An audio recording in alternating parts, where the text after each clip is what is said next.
We made a lot of mistakes when we were young and newly married, but 3 of them make the top of our list. So come join us as we share our 3 most embarrassing mistakes that we've made as a married couple.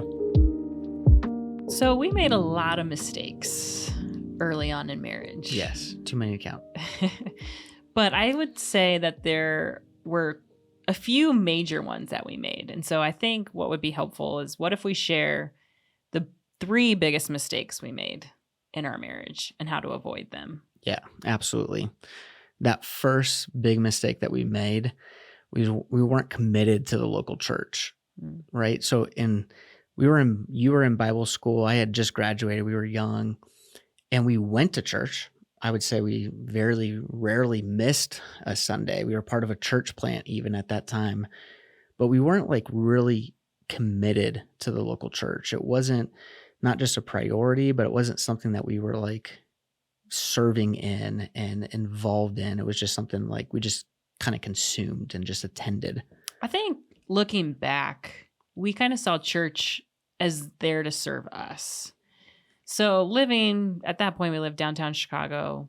There were so many cool things to go see and do. And not that experiences are a bad thing, but I think for us, when the weekend hit, when we were off from work, we kind of wanted to go play. Yep. And so church was a bit of a priority, but if something else came up, we went. So speak a little bit to that. Like if you could go back and tell younger Mike something about starting our family, leading us in that area, how would you balance that? Yeah, I think it needs to be a commitment and a rhythm in our family. And again, not just attending services and all, but like serving together. And I feel like when we began serving together, we got to know each other's strengths and talents. And we also began to get knowing other couples and other families in a way that we hadn't just by sitting and all. So I would say, living in Colorado, it is very easy to play and go skiing, go camping every weekend and all, but we need to prioritize God's family. You know, when it says in Hebrews about do not forsake the gathering in meeting together as others should, but make it a priority. I think that's what the writer of Hebrews is saying is make it a priority as a church family. And we would never, we have a spiritual family today in the local church, but that's only because we were able to prioritize it as one of our non-negotiables of like, we're going to be there. As far as like when that shift happened for us, because I agree with you. I think when we went from just attending to kind of check a box of like, okay, we went to church Sunday morning, now let's go to brunch and get on with the rest of the day. When it wasn't so much just the check the box mentality, but it became something that was a natural rhythm for us. I do think, like you said, serving became the next step of us wanting to be kind of a little bit more involved. And I actually think that kind of plays into the second biggest mistake that we made in our marriage, which was not having community. So like you said, we have a spiritual family now, but back then we didn't have those people who could speak into our life for our marriage. So when things got hard, because it wasn't a priority, we didn't have the right people speaking in, or we didn't know who to turn to when there was a conflict or a trouble that we kind of needed some guidance in. Yeah. Our community, God love them, but they were all my single college soccer buddies who I will say, you guys gave really bad marriage advice. Thank you guys early on in our marriage. You didn't know what you were doing. Neither did I. Mm-hmm. But I think that community, we needed other young married couples, and we began going, but there was also there was no wisdom and life experience kind of speaking into, and there was that part of like isolation, like you felt like you were the only couple going through this, and that when we were able to enter into community and build community, that began to change. What would be the number one step? Let's just say a couple gets together and they're looking to find this community. They're looking to find a church home. Mm-hmm. What's the best first thing to do to be able to start to look for these things? I think it's easy to join others and what they're already doing. Mhm. So I would be praying with my spouse and kind of looking and be like, okay, what is something that we could prayerfully join? And you have to take initiation with community. Mm. So everybody wants community. They want to be in it, but like nobody wants to like initiate and Yeah. take that. So maybe if there's nothing going on, maybe that is pursuing 2 or 3 couples and saying, hey, why don't you guys come over for pancakes on Sunday night Mhm. and we can get to know each other and share each other's stories and how we got married and what that looks like and getting to know each other and all. I think looking back, I appreciate how you led us and always helped us kind of find churches. I mean, nowadays you pull up your phone and can look at reviews but I think what was exciting that I would encourage couples in is whether, and we see a lot of this with couples who get married, is they've either both been at different churches, maybe the same church, but what does it look like to have a conversation where both of you can be honest about the church that you attend, and if it's a place that you both feel called Yep. to, and a place where you both see that you could serve together in this place? Because often we'll see couples where maybe let's just say the wife will go, okay, we'll start going to your church, but doesn't almost feel like it's a place where she wants to worship. So what would be an easy first question that a Hmm. couple could consider because now you get to make that decision together. And Yeah. that's where I think we've thrived, when we've gone to those places and you've maybe led us to them, but then together we've gotten excited about it. Yeah. I think we're looking at the things that are most important, right? Is it a gospel centered Bible preaching church, right? Is the word of God the authority? Um, or is this a church that prioritizes community and disciple making, or is it very event driven and all, right? Those are some of the differences. Is this a church that's going to be led by the Spirit of God, or is the Spirit of God even acknowledged? Mhm. Those are questions that we want to ask each other and have dialogue with.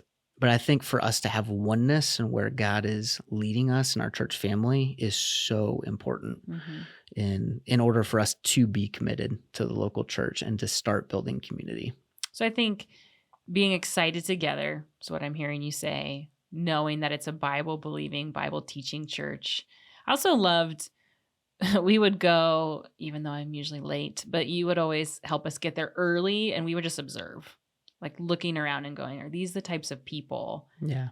that we feel like are exuding the love of Jesus? And are these is there marriages that we can look up to? Is there community being formed even organically instead of a just walk in, walk out Yeah. type of Sunday environment, right? No, absolutely. I think those are indicators of like what the health of the church Mhm. is and all. So, first biggest mistake was not being committed to the local church. So, we're talking Mhm. more than just going on a Sunday, Yep. but the commitment of making it a rhythm, and a rhythm that we look forward to. Second biggest mistake was not finding community. So, that was serving, would be some of that, Mhm. spiritual family. So, those other couples, those other people that we could do life with. Yep. And then, third, what was the third biggest mistake we kind of made early on in our marriage? So I think we didn't have an older couple, like I would say a mentor couple who was further along in the journey, who had the type of marriage that we wanted to grow. Like Mhm. we didn't have that pouring into our marriage. And some of that was the church that we were going to, how young, we were downtown in Mhm. Chicago. It was just a lot of young single, young couples and all. There wasn't a lot of gray hair. And so I think that as we transitioned and moved from Chicago back to Denver, that became for us a huge prayer of like, God, would you just lead us to a couple?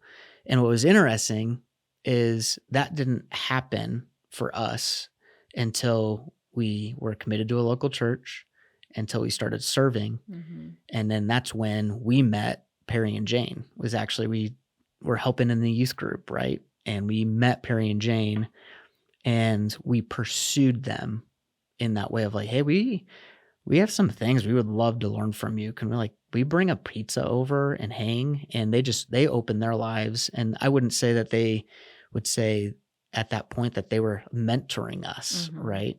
But we brought questions and we were inquisitive and we were asking. We wanted to seek the wisdom that they had learned over the years. I remember the nights that we would be we would be fighting, and we would like text them and be like, "Can we come over tomorrow night? We just need to talk." And the ring was at their dinner table, and we got to each kind of bring our punches, and then they helped us understand. And I remember Jane would so often say something similar to what you had maybe said the night before, but it sounded so much better coming from Jane than it did you. Absolutely. And that was what was so important, right? Was not for me to be heard and to be right, but for us to grow together. And for like, it was easier maybe for you to receive some of that from an older, wise woman than your young husband at that point and everything. But it was like that relationship was a catalyst for us in so many ways. I think I watched you pursue them because that wasn't on my mind. I mean, I always wanted a woman to mentor me. I knew some of the topics of our marriage we were swimming in, didn't know what to do. I didn't know. And I think it's not normal. Most people don't know, how do I find this couple? What do I do? Because in our minds, we think the older should be initiating and inviting us along. But like you said, that doesn't always happen. Or sometimes I feel they don't even know what they have to offer. And so speak to that a little bit as a young husband who's watching, or maybe even a wife. Like how do you find those couples that are, how do you find the Perry and Janes out there to help your marriage? So I think you have to be in an environment of where these couples are like serving and living and doing life. And then I'm observing, like I'm watching, how's he raising his kids? What's his relationship like with his wife?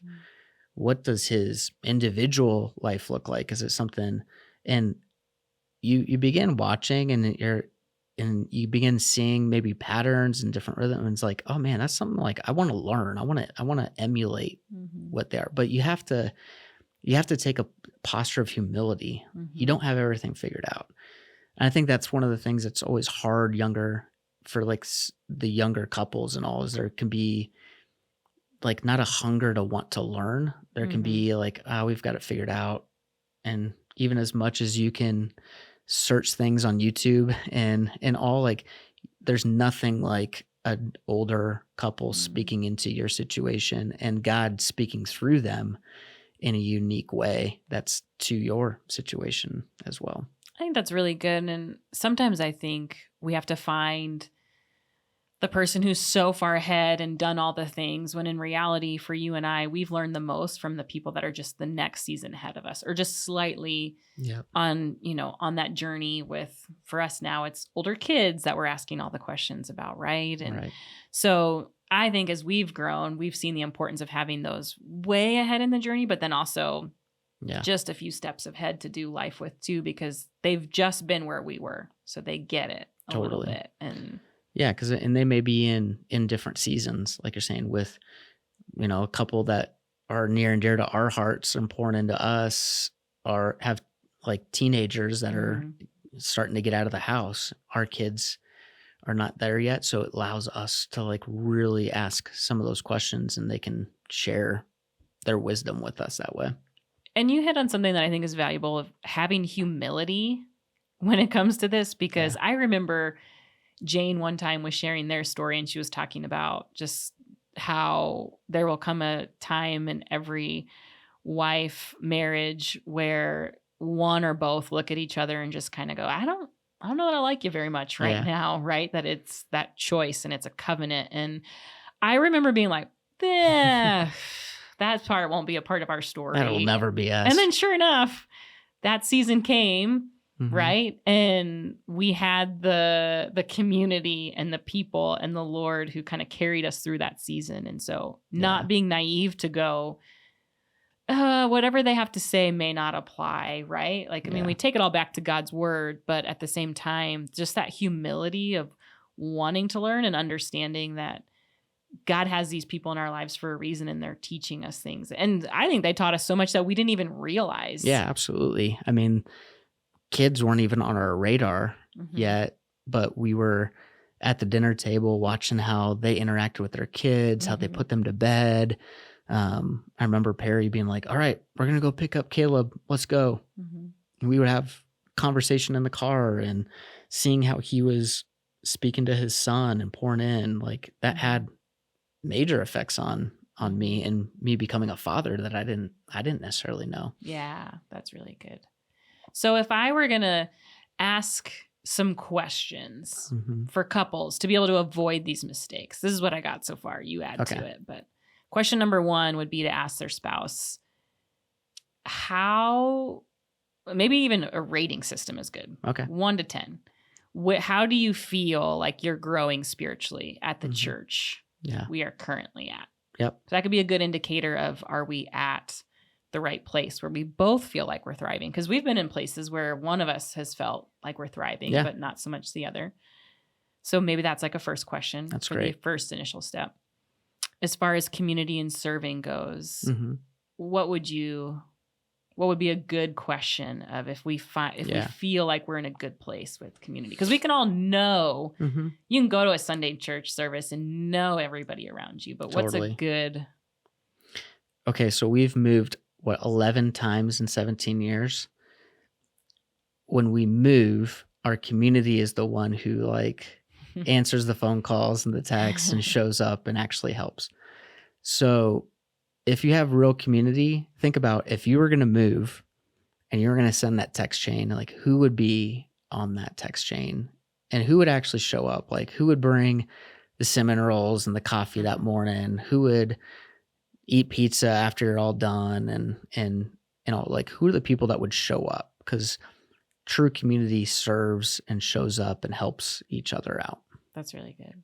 I also think asking yourself that and what those names would be. And then when you have a fight at 10 o'clock at night, or you have an emergency at 1 a.m., who would you call? Yep, totally. And is that somebody that you're regularly doing life with Hmm. and serving with and in community with? Hmm. And so Yep. that's a great community question. As far as finding a mentor couple, Hmm. because one, it also is, we both connected with Perry and Jane. So there's a Yeah. little bit of that too, Yeah. right? The husband has to respect the husband. And there was plenty of couples like where you connected with the wife, but like I did not connect with the Right. husband Mhm. at all, and vice versa. And also, I do think it's important that you both are connecting. And I think you did a great, I think in you leading that, you valued skill sets that Perry had that spoke to Hmm. your entrepreneurial heart, right? Yes. And as a businessman at the time, and you knew you could learn so much from him outside of just even being a good, godly man. Hmm. So maybe some of that, as they're looking and praying for a couple, is maybe the question is, as they're looking around, what marriages do we want to be more like, Yes. as they're Absolutely. seeing them play out in their church? And they'll only see them play out, like you said, by serving and being in community. Yeah. Yeah. I mean, that's a great example. I love skiing, and Perry took his kids skiing. So like I got to join him as he skied with his kids, and we had so much fun, so many great memories. But that was something, it was again everyday life with gospel intentionality. And he was intentional with his gospel pursuit, whether he was skiing, whether he's putting his kids to bed, whether he was building his business. There was an intentionality to his life that I Mhm. wanted to learn from. That's really good. And for us, the impact that they've had on us has made us want to give that back to others. And so, not underestimating when you get and receive Yes. that, how you want to be able to do that for others. I mean, we're the same age now that when we Yeah. were in our young 20s when we met Perry and Jane. And so I think And we thought they were so old. I'm just kidding. 40. Gosh. You're 40. I'm Yeah, not yet. yeah. But no, that's really good. I think those are great beginning questions to start thinking about and processing through, and just to ask each other, Mhm. right? Doesn't mean you're going to switch churches, communities, all these things, but at least it gives you a good indicator of, maybe I thought you were thriving as much as I was, but you don't feel as connected Absolutely. in our community or at our church. And then finding that couple. I would say too, when you commit to praying as a couple for that couple, it's amazing how we've seen God Yeah. bring those couples into our life, but then also as we've challenged other couples to pray for that couple, God's made it very clear to them who that couple is to be able to pour into them. Absolutely. So avoid these 3 mistakes as a couple. Commit to their local church, find community, find a married mentor couple to walk alongside of you. Amen.